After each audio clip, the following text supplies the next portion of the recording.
Imagine, rentre 2024, t'arrives tranquillement en cours avec ton petit sac Ispa qui date de la 6ème. Et là, tu rentres dans le lycée, tu vois, casquette Gucci, necktie gris et paire de B30. Tout le monde est habillé comme ça. Ils ont tous le même skin, on dirait qu'il est gratuit. Par contre, la B30, je pense pas que c'est une vraie. En tout cas, la paire, elle est bien belle. Non, franchement, le créateur de la paire, Kim Jones, il a bien travaillé dessus. Mais bon, c'est quand même une dinguerie de voir Dior à ce stade-là. Comment on est passé d'une marque faisant des robes de couturier à une marque faisant des chaussures? Comment on est passé d'une marque de robes faisant des défilés dans le monde entier à une marque de sneakers? Vous l'aurez compris, aujourd'hui, on retrace l'histoire de Christian Dior.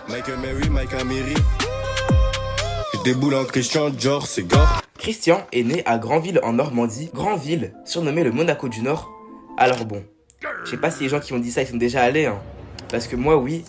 Et croyez-moi que la ressemblance, elle est vraiment pas frappante. Au niveau familial, Christian est le deuxième des 5 enfants de Maurice Dior, un riche industriel, donc pour l'enfance difficile on repassera, et elle le fils de Madeleine Dior. Donc le petit Christian grandit dans la villa des Rimbes, dans une maison face à la Manche, à peine il est né qu'il a déjà réussi sa vie, mais bon, ce sera de cours de tuerie car en 1910, la famille Dior déménage à Paris, sachant que le petit Christian est né le 21 janvier 1905, donc le pauvre en fait, à peine 5 ans c'est déjà terminé pour lui. Mais ne vous inquiétez pas car en 1914, il revient chez lui, parce que qui dit 1914 dit guerre mondiale un peu.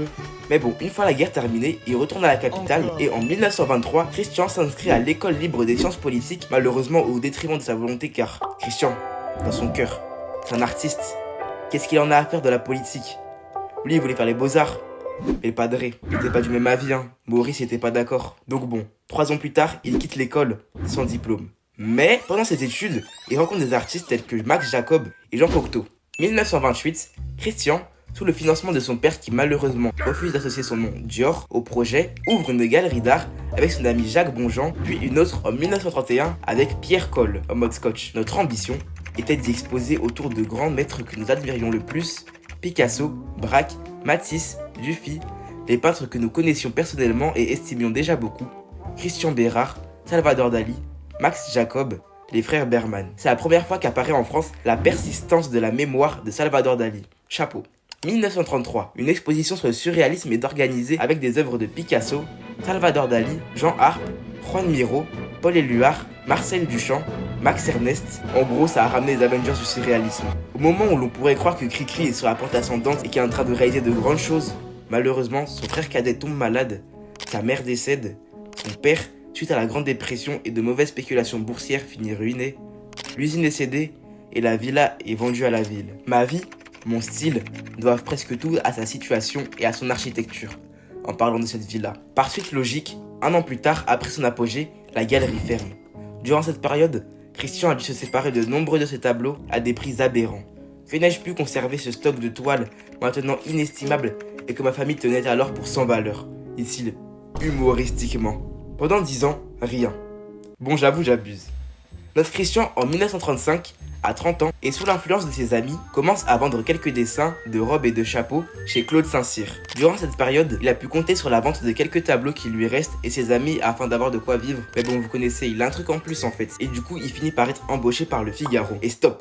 En 1937, Christian est en train de guérir de la tuberculose, une maladie se transmettant par voie aérienne touchant le poumon. L'OMS rapporte en 2014 1,5 million de morts de cette maladie. En 2023, ce deuxième virus mortel, derrière celui qui vient d'une chauve-souris, est devant le sida. Ça montre vraiment que, plus que quelque chose qu'il a, c'est comme si son destin était loin d'être accompli. Et avec ses amis qui le poussent et l'aident, Christian crée quelques tenues pour des films et parvient à faire accepter certains de ses croquis à Nina Ricci, Balenciaga et Schiaparelli.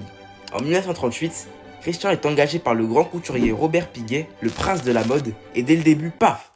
3 collections, dont une contenant un tailleur en pied de poule qui sera son premier succès. Les gens commencent à parler de lui lorsque la Seconde Guerre mondiale éclate. Alors bon, pas besoin de faire un dessin, guerre 39-45, Allemagne nazie, bref, tout ça. Mais au niveau de la famille Dior, Christian passe 1 an comme ouvrier agricole puis démobilisé et rejoint son père et sa sœur dans le sud de la France. Sa sœur Catherine, résistante, s'est faite attraper par la Gestapo et déportée au camp de concentration Ravensbrück, mais a été libérée en mai 1945. Donc, notre Christian revient à Paris en 1942 en tant qu'assistant styliste aux côtés de Pierre Balmain chez Lucien Lelong. En fait, il est trop boosté qu'il enchaîne les feats. Lucien Lelong, c'est une des plus grandes maisons de couture parisiennes et du coup, Lucien Lelong va prendre sous leur aile Pierre Balmain. Et du coup, notre Cricri, tel un Sensei Wu qui aurait pris ses ninjas sous leur aile. Ou alors un Splinter et ses tortues. Et Pierre Colle, ce bon vieux samaritain, propose à Christian de financer sa propre maison. Et dans ces eaux-là, Marcel Boussac a envie de relancer la maison Philippe et Gaston, et par pur hasard, Christian le rencontre, et après avoir bien forcé, Boussac propose d'investir 60 millions de francs.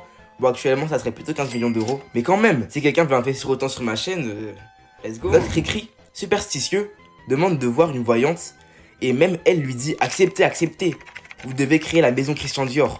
Tout ce que l'on pourra vous offrir ne se compare pas à la chance d'aujourd'hui. » Marcel Boussac lui accepte donc une maison au 30 avenue Montaigne, 8e arrondissement de Paris aux Champs-Élysées. Créée le 8 octobre 1946 et inaugurée le 16 décembre, entre l'aménagement, le recrutement et la création des modèles, cette ouverture était plus qu'épuisante pour notre écrit national. Je me laissais parfois tomber d'épuisement sur les piles de tissus, précise Christian. Donc il ouvre, et maintenant qu'il a les pleins pouvoirs dans sa maison, il passe de 3 à 25 mètres de tissu pour une robe. Et Marcel Boussac qui vend du tissu, je pense qu'il s'est mis bien un peu. 1947, une année à marquer d'une pierre blanche pour Dior. Déjà, il bouleverse la mode d'après-guerre.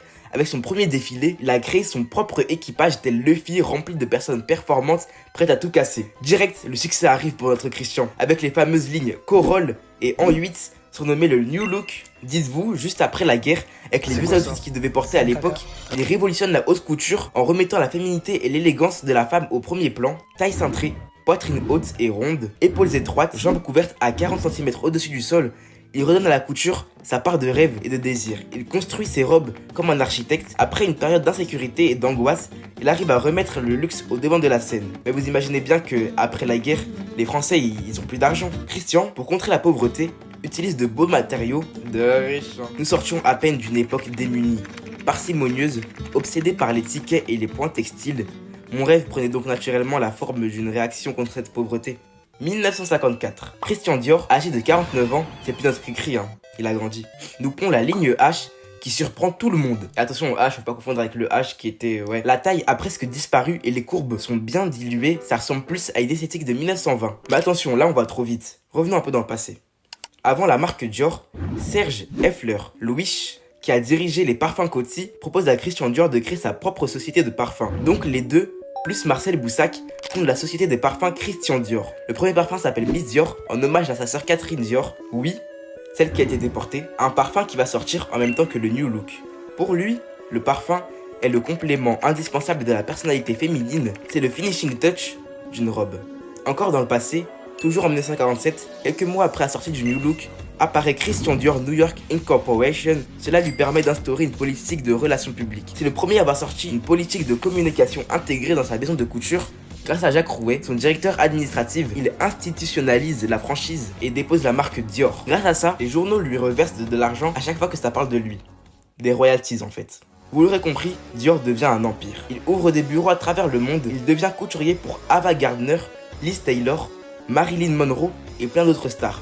Dites-vous que Alfred Hitchcock propose à Marlène Dietrich de jouer dans Le Grand Alibi et elle lui répond « No Dior, no Dietrich ». En 11 ans, son activité s'étend dans 15 pays et assure l'emploi de plus de 2000 personnes. En 1957, sa maison représente plus de la moitié des exportations de la couture française. Christian Dior est aussi le premier couturier français à faire la couverture du Time Magazine.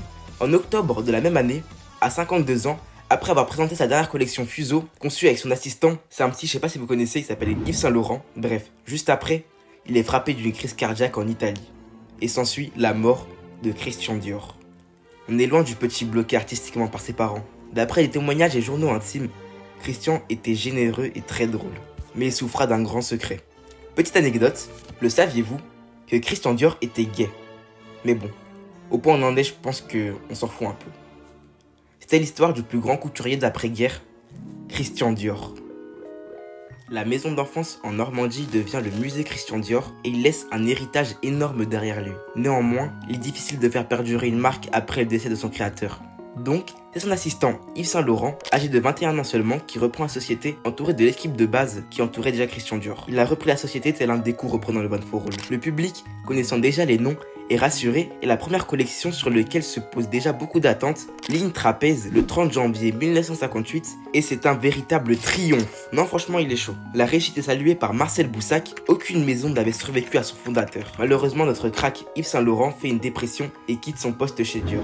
Mark Bohan apporte aussi beaucoup avec le slim look s'inspirant de la femme contemporaine et de Jackie Kennedy par exemple. 1967, il lance Baby Dior. 1970, Christian Dior Monsieur. 1975, il lance une ligne d'horlogerie. À son départ, Dior est numéro 1 de couture à Paris et est une des marques préférées de la famille Monaco. 15% de la clientèle dans la haute couture appartient à Dior. Ensuite, grâce au nom de la marque, des projets de fou vont être réalisés comme des défilés, collaborations ou autres qui l'a fait grandir, que ce soit Gianfranco Ferré, John Galliano, Raf Simons ou Maria Grazia Chiori. Puis, en 1984, Bernard Arnault rachète le groupe de textile Boussac Saint-Frère, propriétaire de la marque Christian Dior. Elle rentre dans le groupe LVMH, etc. En 2000, le chiffre d'affaires s'élève à 296 millions d'euros et en 2010, il passe à 826 millions d'euros. 4 ans après, il pète le milliard. La joaillerie et l'horlogerie se développent. François Demachy crée le célèbre parfum Sauvage. Et là, bon, vous-même vous savez. Actuellement, la ligne Homme est dirigée par notre bon vieux Kim Jones. Le PDG, ou plutôt la PDG, est Delphine Arnault, fille de Bernard Arnault et femme de Xavier Niel. Pur produit de LVMH. Aujourd'hui, tu tapes Dior sur Google, tu tombes sur Rihanna quand même. Incroyable. J'aimerais terminer cette vidéo avec cette phrase qui dit « Tu es la moyenne des 5 personnes qui t'entourent. » Et ça, Christian nous l'a bien appris. Abonne-toi.